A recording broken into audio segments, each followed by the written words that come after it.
All right, welcome back. We're live here on the Mountain West Network here in Boise, Idaho, getting set for the 2024 Old Trapper Mountain West Football Championship game between UNLV and Boise State. Now joined here by the Boise State Broncos, who are in their 8th conference title game since 2014. This is tied with Clemson for the most of any FBS program in that span. They have a tremendous home field advantage, as the commissioner spoke about, 11-game win streak currently here on the Blue. Joined on stage here by the Broncos, head coach Spencer Danielson, place kicker Jonah Dalmas, Ahmed Hassanin, Ashton Genty, and Maddox Madsen. If you have a question, you can, again, raise your hand. Our mic runners will find you. State your name and affiliation, if you would not mind, for the broadcast, and we'll have a question and a follow-up question from each and come back around to you if we do have time. We'll start here with a opening statement from the head coach, Spencer Danielson. Well, guys, appreciate you guys taking time to be here. Thank you, Jesus, for another day of life and this opportunity, man. It's so blessed to be here, so proud of what these guys have done, but the job's not finished, and excited to get this championship back on the Blue. Last time we played here on the Blue, it didn't go our way, and we've learned a lot over the past year, days, weeks, months since that time, and I'm proud of our guys getting an opportunity to go defend the Blue tomorrow. But, we got a ton of respect for Barry Odom and his staff, his players. Can't wait to see him tomorrow. We know it's going to be a great game, and proud of the way our guys have worked to this point. I mean, there's been so much talk preseason to now, and having us versus UNLV in the championship's an awesome game, awesome time for college football, and excited for our guys to go cut it loose. Questions from the room here?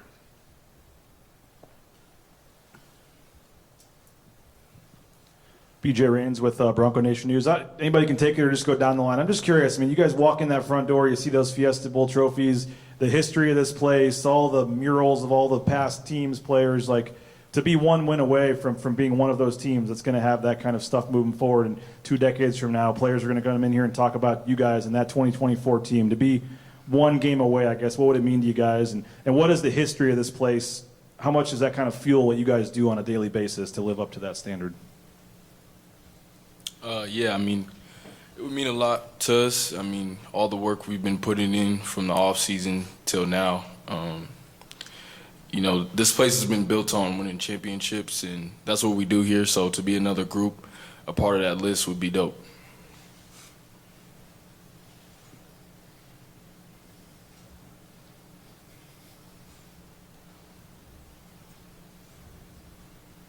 Here in front to the right. John Worcester, Idaho Press. Jonah, you grew up watching this program. You're from this area. You know the history. What would it mean to you personally to kind of leave your mark and do something that's never been done here before?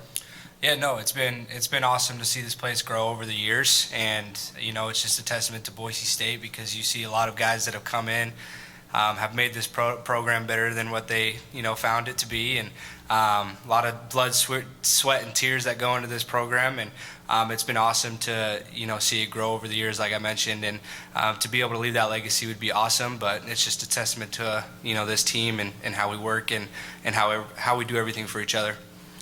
Spencer, these fans for years have just been wanting a chance. That's all they've wanted, and now they get it. Just what's the excitement you feel like around this town right now? Yeah, it's awesome. I mean, Bronco Nation, second to none. And I've talked about this before. I mean, they're not at the game. They are in the game with us. I mean, that's what you feel like, not only during the game, but throughout the week. I mean, this is a fan base that loves their teams, supports them now and for decades. And it's so special. And I got a lot of texts after winning last week from a bunch of supporters, bunch of fans. And it was like, man, congrats on the regular season, but just make sure those guys know, the job's not finished. And it's like, I smile because I'm like, you don't know this team then. Like, this is a group of guys that's all they're thinking about is finishing what we start, and being able to do it in front of our fans that support us through the hard times, the good times. They're there for us. We know they're going to pack out the Blue tomorrow. Excited to do it in front of them. Stay down in front. Jason Chatro with the Associated Press. This is for the players. You guys have been here through a major change, coaching staff change, and some of the kind of turmoil, I guess, that you guys have dealt with in the middle of that. Can you talk a little bit about what it is that Coach Danielson's brought to the program that's been the difference maker? I mean, the secret ingredient or whatever that's turned the program from where you guys were, middle of last year to how you guys have been performing over since that point. I'd say for me, what I see that he's brought to this program is just love. He truly cares about us, and it's deeper than football. He cares about the men that will grow to be someday, and he puts a lot into this team each and every single day. We know what we're going to get from him every day. He pushes us to be great men of playing football, but not only that, but great men off the field.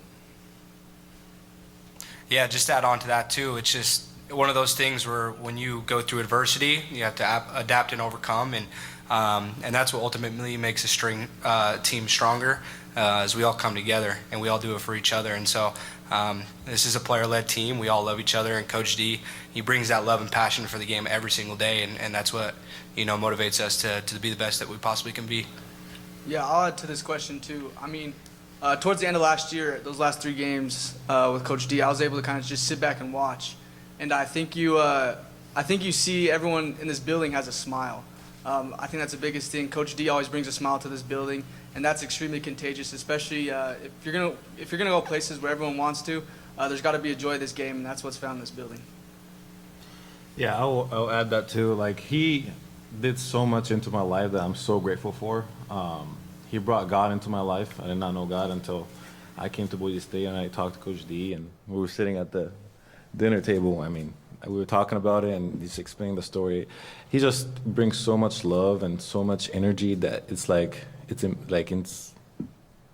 can feed off of it. So, I love that man.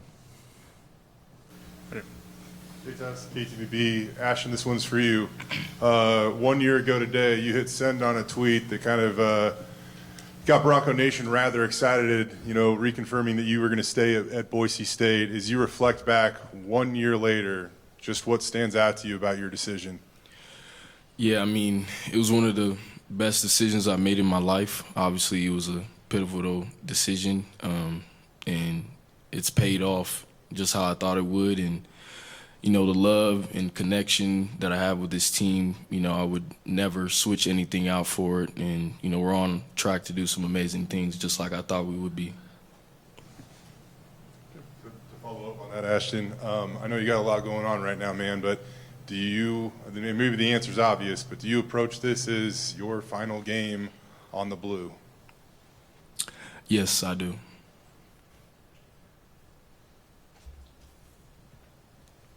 Las Vegas Journal. Spencer, can you talk, is there an onus to over-adjust when you already played someone? Like, how much focus do you put on that first game?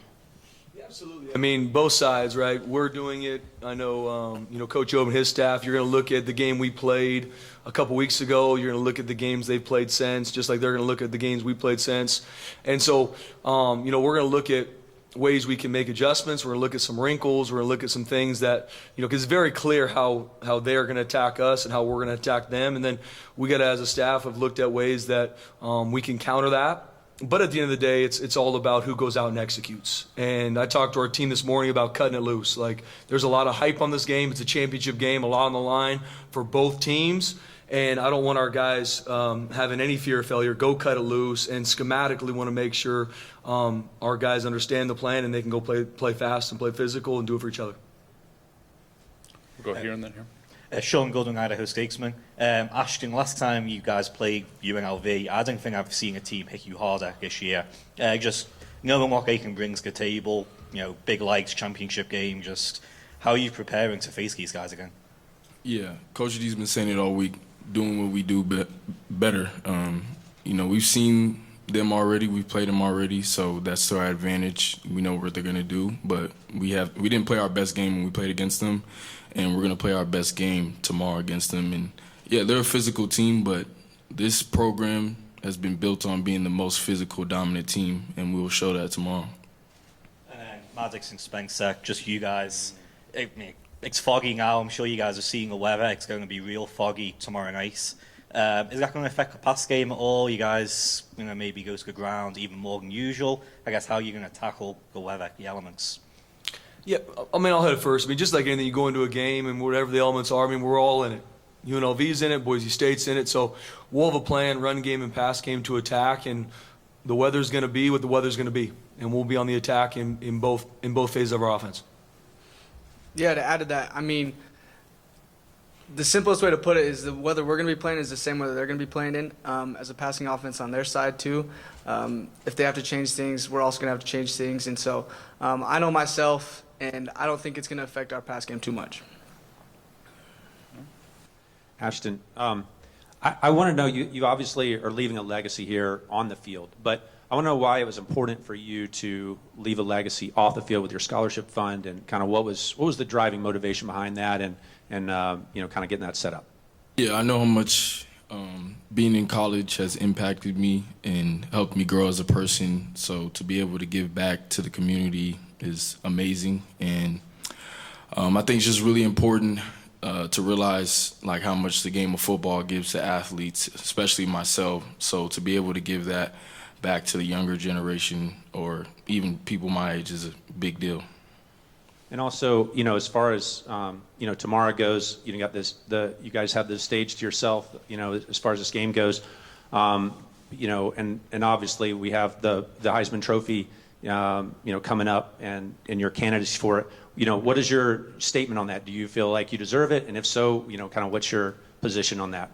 Yeah, I mean, I feel like I am the best player in the country. I've put that, on notice every single week, and it's just the same thing. I take it week by week, and if I'm picked to win, then I will win. But my focus right now is going out and, playing my best football for my teammates, coaches, and winning a championship.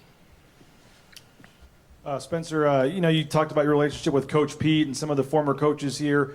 I asked the players earlier, but just for you, to be a part of this tradition and history, and to be able to maybe add to that with a win tomorrow night, what would that mean for the team and for you when you come in the office? I mean, the reminders you get of just the history of this program the last 30, 40, 50 years, what kind of comes to mind? And like I said, trying to add this team, to that legacy. Yeah, BJ, that's a great question. Boise State has been built on, decades of people way before I ever got here, the success, the blue collar, the hard work, when even a lot of Boise State football is unknown. And then as they continued to have success, more and more people found out about them, from the 07 Fiesta Bowl and so on. And, I'm a product of being surrounded by amazing players, amazing coaches in the building now. And I've been open about, me and Coach Pete's relationship, how impactful he is in my life. Dirk Cutter's 2 doors down from me in the office. I pick his brain all the time. He was the head coach here, pushed the standard forward. And so for me with our team, it's this game. Yes, there's going to be legacy that's created from it, but I'm all focused on this game, and I do believe it's all about our process. I've been asked even, are you going to do anything different tonight because it's a championship game? It's like, no. It's a championship game, but I believe in our process over perfection, and us doing us better than we've ever done before is our focus. And then after the game, looking back on it, BJ, to see what comes from this and the legacy that's left. But our focus is on tomorrow night and our team cutting it loose, playing their best. I'm proud of what our team's done to this point. The job's not done. I'm excited to play our best football tomorrow. That great?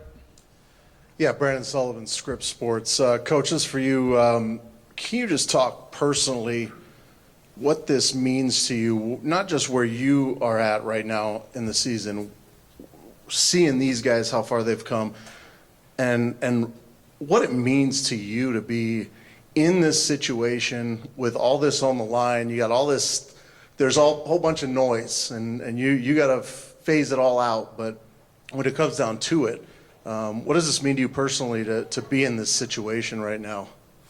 Yeah, I mean, I'm so thankful. I mean, and I've been open about this. I really do believe the only reason I'm the head coach at Boise State is that Jesus put me in that seat to develop people. And yes, there's a scoreboard in regards to football, but the one that matters to me is developing young men for life. And I'm so blessed to be in that seat to do that.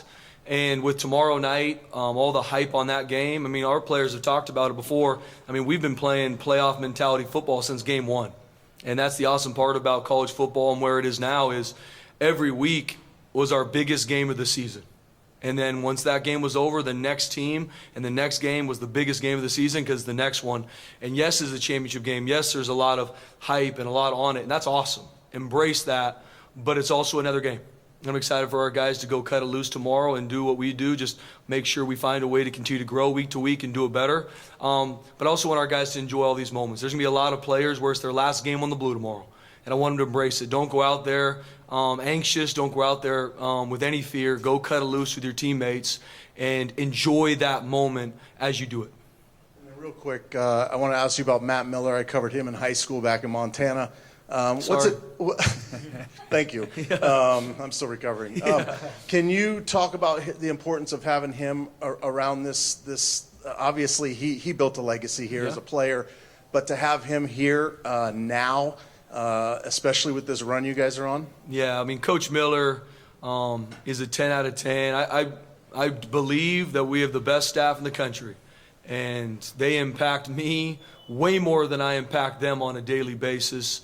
And Coach Miller, I mean, what he does with the receivers, but not just the receiver group, our whole offense, our whole team. I mean, these coaches impact, their focus is on these young men way more than just what they do on the football field. And Coach Miller, the relationship he builds, the history he has here from being a receiver, a big-time player, and then seeing him give back into this new generation of Broncos and the alumni that come back that know Coach Miller and the impact he has. He's done a phenomenal job, and excited for him to continue to do so. J-Tuss, KTVB. Maddox, this one's for you. You are now 12-1 as a starting quarterback at Boise State. Your touchdown interception ratio is 21-3. There's obviously a lot of noise out there that along the way, but how proud are you of that record, being 12-1 as a starting quarterback at Boise State?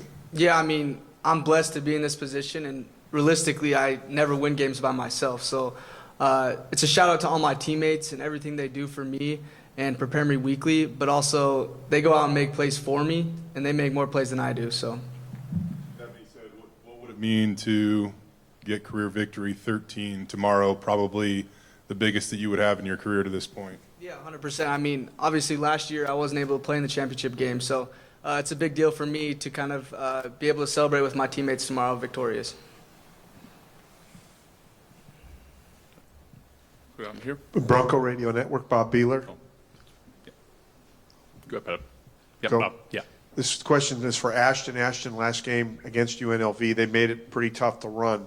So what did they do that maybe was different than some of the other teams did to you, and how do you think you can do tomorrow? Yeah, I mean, they pressured, they, twisted with the D-line, and I think really just for us, it was, IDing the fronts in the run game and just hitting our pitches. So we didn't do a great job at doing that, and, usually runs that, we'd break, and I slipped on a run. So if we just do what we do better, then we'll be able to, execute in the run game. Kind of a similar question for Ahmed. What did you notice in UNLV's offensive attack that gave you guys some trouble last week, and what do you think you need to do to be strong tomorrow? I mean, they're a very talented group. Everybody has to do our job. Everybody have to fit their gaps, do the 111. And other than that, just fly around and cut it loose and play free and just go out there and make plays. Sean Golding, Idaho Statesman. Spencer, just, all the talk around the CFP, and you've got teams in, SEC and Big Ten, 2-3 lost teams, and get complaining about maybe not being ranked as high. For you guys, it feels like, one loss and it feels like you're out. It's playoff mode all season. Just how tough is it to every single game feels like a playoff for you guys? Because for whatever reason, one loss and it feels like you're out. Yeah, it's a good question. You're always battling the outside noise. And, last year there were some things we were battling that was negative about this program and things that happened here. This year there's a lot of positives, but either one can distract you. And the quickest way to get caught is to lose focus and be distracted. And that's something we've been battling from the offseason through game 1 to game 2 and so on and so forth. And our players have done a good job. Always ways we can learn and grow, starting with me in regards to focusing on what you control, our process. And so no different coming to this game. I mean, I'm asked all the time, as I'm sure Coach Odom is as well, is, what do you think about this in the rank? It doesn't matter. No one's calling me. I'm not a voter. All I control is making sure we get our team prepped and our process is on point and we go play our best week to week. And I'm proud of our team working their tail off to do that. J-Tuss, KTVB, Ahmed, it was either before or after senior day. you said that you weren't really focused on it being your final game on the blue because you still knew you had one more game on the blue. So if anybody that knows you knows you're fairly emotional. So where are your emotions at right now as we have ticked down to what has to be, your final game on the blue? Man, yeah, I mean, just to leave a legacy, to leave an impact for my teammates and just to win a championship on the blue. It'll be my last time on the blue. Might as well just win a championship with it. You know what I'm saying? So I just want to go out there and have fun and play football with my teammates, because that's truly what it's all about at the end of the day. It's just going out there and just enjoying the process, enjoying what I've been here, leading my teammates out there, and just going out there, having fun, yelling. I mean, I'm excited. I'm really happy. I'm excited. I mean, it's a great opportunity.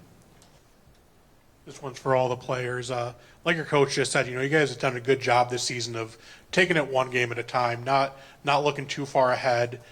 With everything that's on the line this week, how much tougher is that to do that this week? We've had everything on the line since week one, whether it be winning the championship now, making the playoffs, being undefeated in conference. There's always been pressure on our backs, but it's nothing different this game. It's the same thing. It's to go out there and win, and we've had to do that all year.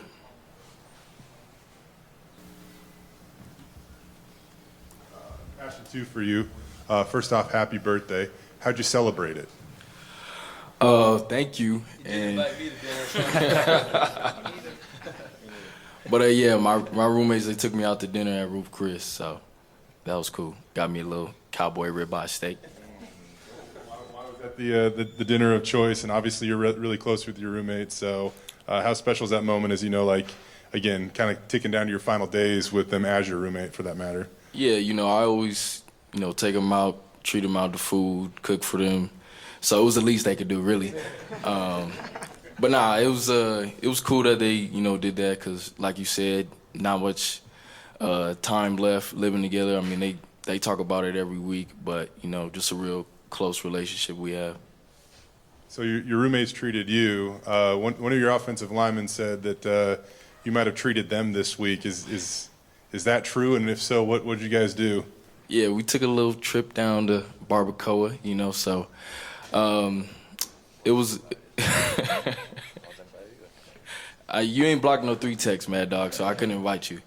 But nah, it was a good time, and just to show my appreciation for them. You don't get 2,000 rushing yards by yourself. They did a great job all year blocking for me and opening up holes, and I couldn't do it without them. And yeah, I just really appreciate them. So I didn't appreciate how much the bill was, but it was a good time.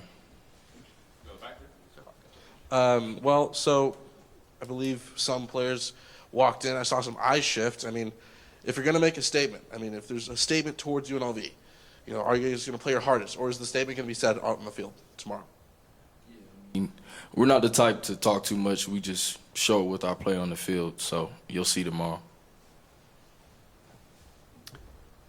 Any further questions? Oh, down here in front here. Green Review Journal. Spencer, Ashton talked about this, but what do you remember most from that first game on how they either attacked or how they defended? They have good special teams. Ricky White's got like 4 blocks. I'm sure you're aware of that, but what can turn this either way tomorrow? Yeah, and I've been open about this. I got a ton of respect for Coach Odom, his staff, the players they've got there in all 3 phases. You look at them in all 3 phases, O, D, and special teams. Not only do they have really good schematics, they've got players that make plays, that play hard, they do it together. And we knew going into that first game it was going to be a heavyweight fight, and it was. And we know tomorrow is going to be no different. Ton of respect on both sides. And not go into full detail, but it's, like I said, in all 3 phases, they had a great plan to attack us, and it was a back-and-forth battle, and that's what it is in a heavyweight fight. And I know tomorrow is going to be no different. Got one further question here, and then we'll make this the last one before we turn our attention to UNLV. Might be a dumb question, but just trying to have a little fun here. We have our kind of bingo card when Spencer talks, with the Spencer Danielsisms, and the things that he likes to repeat. Do you guys have a favorite Spencer saying or thing that he repeats often? Thank you, Jesus, for the victory. Yeah, it's a good one. It's a good one. It's true. He says it after every game, but he's like, this is our most important game, and then everybody's like, because it's the next one. Yep, say that a lot too. Reserve that. All right, with that, we'll turn the Broncos loose. Best of luck to you, fellas. Thank you. All right, that's the Boise Thank you. State Thanks, Broncos. guys. God bless you. We'll be back here on the Mountain West Network in a matter of minutes with the UNLV Rebels at 3:30 Mountain Time.